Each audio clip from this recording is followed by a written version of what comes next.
Good evening. We begin at 5 with President Joe Biden about to make a relatively rare primetime address, one that some may see as a political or campaign speech just about 2 months before midterm elections. Thanks for joining us. I'm David Molto. And I'm Laurel Porter.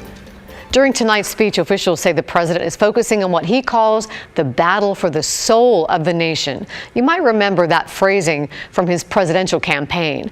Biden has used it to oppose former President Donald Trump since 2017. And you're seeing a live picture from Philadelphia there. Despite the theme about the threats posed by right-wing extremists to democracy, the White House says Biden's speech at this symbolic location outside Independence Hall is not purely partisan. So we're going to be monitoring and streaming it in its entirety at KGW.com as those doors open and the president walks out. Also on the KGW News app under the Watch section. Well, let's get to our top story locally at 5 and some remarkable new video of a rescue just into the newsroom. It's from a Beaverton police officer's body cam as he responded to a rollover crash in the early hours of Tuesday morning. Now, we want to let you know everybody here is okay, but take a look at how this unfolded.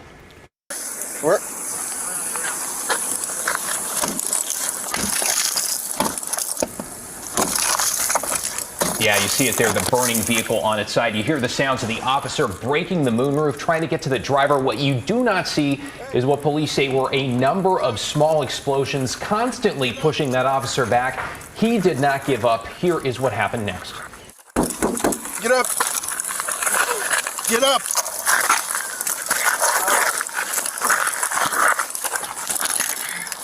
Help me. That's as real as it gets. One of several attempts to get that unresponsive driver out. The car is still on fire at Southwest Hawken and Jenkins. It takes another try before the officer finally pulls him free. The 34-year-old driver's name's Johan Hermosillo. He suffered non-life-threatening injuries. He was taken to the hospital. Police say now facing DUI and reckless driving charges. Wow. These idiots need to quit pulling guns on people that aren't doing anything wrong. The wife of a Portland cab driver speaks out. Her husband was shot on the job this morning. He was able to get information to police that led to a quick arrest of a suspect. The cab driver is in the hospital, and his wife says he is expected to be okay.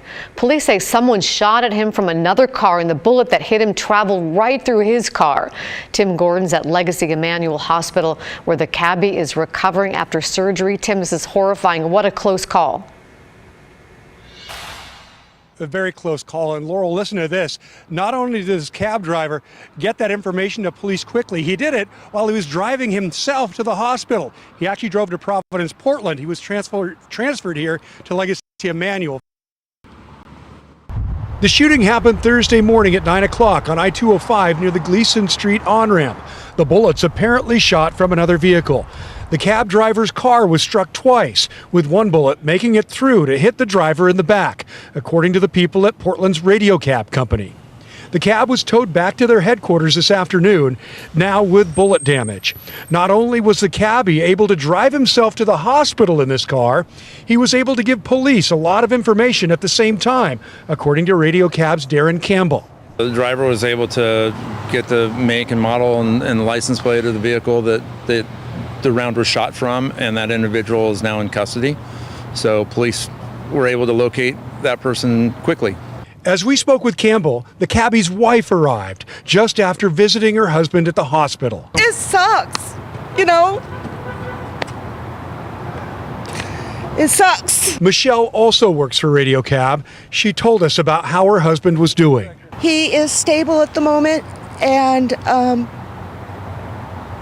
he'll be in the hospital at least a week. So he got shot in the lower back. Another example of gun violence out of control. These idiots need to quit pulling guns on people that aren't doing anything wrong. This is stupid. Portland needs to get a hold on this. What led up to this shooting is still unclear. Police are investigating. But whether it was road rage or random, it's unacceptable.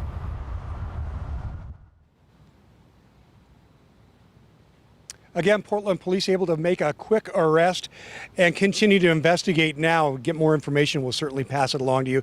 And we certainly pass our best wishes on to that cabbie and his family. Laurel? We sure do. We'll hold him in our thoughts. Thank you, Tim. The case of a Portland mother allegedly killed by a man who had just been released from jail has raised a lot of questions about the Portland Freedom Fund. The nonprofit paid bail so the man could go free while awaiting trial. Tonight, investigative reporter Kylie Boshi digs into this group. He reviewed 67 cases where the Portland Freedom Fund bailed people out of jail. The records show many of those people violated their release agreement or never returned to court, and some committed new crimes after being released. Coming up tonight at 6 o'clock on The Story, we'll look at the Portland Freedom Fund and how much the group is spending to free defendants. Well, 3 years on and still no arrests in the double murder of an Estacada couple in the Mount Hood National Forest. Now, this evening, Crime Stoppers is offering a cash reward for information that leads to a suspect. Let's bring in Mike Benner in the newsroom. Mike, you talked to the couple's daughter. I mean, she lost both parents. She still has no answers. What's her message tonight?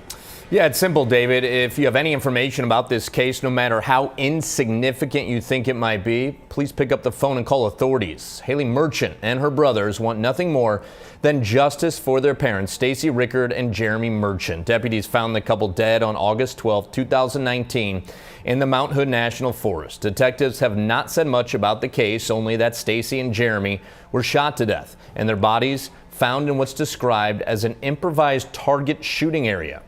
Daughter Haley Merchant believes her parents were up in the forest collecting spent shell casings that they'd turn in for cash, something they did often. Haley's gut tells her that her parents were killed in a targeted attack, but she can't be certain and can't pinpoint why. What she does know is that the last 3 years have been extremely difficult for her and the rest of the family, and she cannot believe this case remains unsolved. I am very shocked. I just wish we had justice for my family. Going on 3 years, it's like hard to just see all the gun violence and everything that's going on in the world, knowing that we don't have any justice for my family. All right, Crime Stoppers is offering a cash reward of up to $2,500 for information that leads to an arrest in the case. All you have to do is call the Clackamas County Sheriff's Office, and remember, you can do so anonymously. Laurel? Well, let's hope they get a break. Thank you, Mike. Now to an update on the wildfires. In eastern Oregon, part of Interstate 84 is closed in both directions because of a wildfire. You can see here just off the freeway.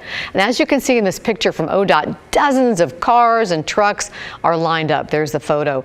For eastbound lanes, the closure starts east of Pendleton until Ontario. And going westbound, lanes are closed from Ontario to Baker City. The closure could last for a few hours. You can visit tripcheck.com for the latest traffic updates. Now let's talk about the largest fire in Oregon right now, the Rum Creek fire in southern Oregon. Officials say it is growing. Hot temperatures, low humidity, and very dry fuel are driving these flames. The Rum Creek fire has now burned almost 15,000 acres. To put that in perspective, that's roughly the size of Hillsborough, and it's only 1% contained right now. We also wanted to check in on the Cedar Creek fire. That's burning in central Oregon. It's 15 miles east of Oak Ridge near Waldo Lake. It's now burned nearly 9,000 acres and it's 12% contained. Officials' biggest concern right now is the smoke in Oak Ridge and Roseburg. Well, it is back to school, including at the University of Portland, though the private school says it now has one of the smallest freshman classes in the last decade. Daisy Caballero joins us now. Daisy, on the one hand, you think maybe that's a positive, more one-on-one time with professors and so on. But on the other, that's a really big blow to the bottom line there. Yeah, David, nearly a quarter of their incoming freshman class opted out from attending this fall specifically. Now, this is nearly triple the school's average. Now, they had almost 1,100 students pay their initial deposit for a spot at their school, but only 860 of them actually followed through.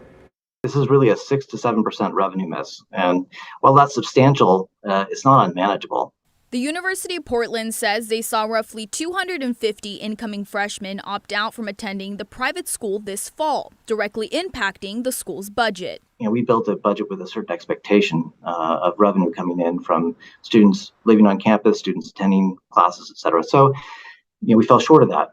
expectation this year. Eric Barger, the vice president of financial affairs at the university, says they were already anticipating a $4.5 million loss this year. But with students choosing not to attend the private school, this added another $8.9 million behind where it was expected to be this fall. But also makes sense because college tuition is increasing like crazy.